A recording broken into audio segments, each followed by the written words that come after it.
আসসালামু আলাইকুম। এটা হচ্ছে ফায়ার কন্ট্রোল প্যানেল।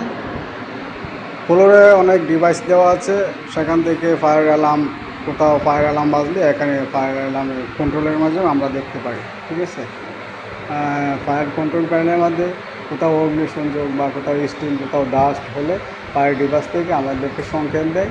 সেই সংকেতের মাধ্যমে এখানে ফায়ার অ্যালার্ম বেজে ওঠে। এই ফায়ার অ্যালার্ম বেজে ওঠার সাথে সাথে আমরা এটাকে দেখি। প্রথমে আমরা আসলে এটাকে সাইলেন্ট করি। ঠিক আছে, এটা হচ্ছে সাইলেন্ট।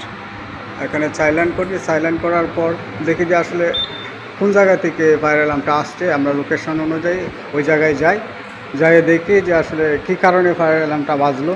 ঠিক আছে, তখন দেখি না কোনো কারণে কোনো অগ্নিসংযোগ ঘটে নাই বা কোনো সমস্যা হয় না। ঠিক আছে, তখন আমরা এটাকে, এখানে রিসেট বাটন আছে, এই রিসেট বাটন নিয়ে আমরা এটাকে রিসেট করে দেই। ঠিক আছে, রিসেট করা দেওয়ার পরে পুরোপুরি আবার ঠিক হয়ে যায়।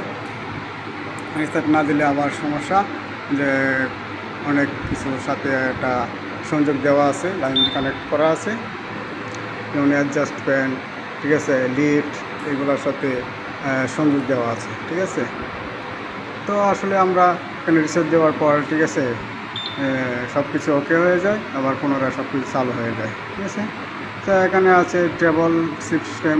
এখানে ট্রেবলের আমরা চাপ দিয়ে দেখি যে আসলে কয়টা ট্রেবল আছে। এখানে দেখা যাচ্ছে 74টা ট্রেবল আছে। ঠিক আছে, তো ইত্যাদি ইত্যাদি অনেক কিছু আসলে ফায়ার অ্যালার্ম কন্ট্রোল থেকে আমরা নিয়ন্ত্রণ করতে পারি। ঠিক আছে, তো এটাই।